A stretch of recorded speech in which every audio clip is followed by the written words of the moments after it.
আজ এত কিছু নিয়ে বসে বললে কিভাবে? এত কিছু আমার সেই ট্যাঙ্ক বলেছি, সেই বলেছি না।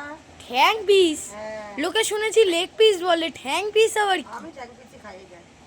আর এখানে সোয়াবিনের তরকারি, আর এই দেখ। আর এটা কি বেগুনি? হ্যাঁ দুপুরে খাবো।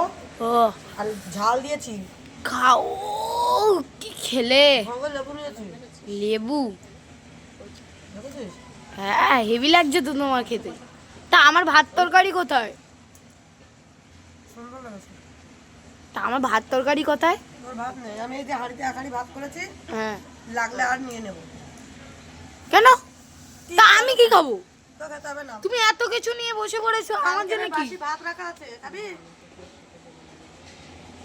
বাসি ভাত খাবো আমি? আর ডিমের আমলেট করে খেয়ে নে যা। ডিমের আমলেটটা নয় মারলাম, কিন্তু বাসি ভাত? না ভালো তাহলে বড় মার কাছে যা, নাহলে তো দিদার বাড়ি চলে যা। তো মানুষ বাসি ভাত খায়, এই এই কটা বাসি তো 3টে বাজতে যায়, লোকে একটু গরম গরম ভাত খায়। এরকম করে বলছিস, দেখছিস না খাচ্ছি, ডিস্টার্ব করে খাওয়ার সময় চলে আসিস।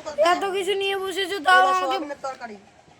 আমাকে বাসি রুটি, বাসি কখন বলো বাসি রুটি খেতে, কখন বলো বাসি রুটি খেতে, কখন বলো ভাত খেতে, কখন বলো কিছু খেতেই হবে না। তোকে তো খেতেই দেয় না, এমন করে বলিস। হ্যাঁ এত কিছু নিয়ে বসো তুমি।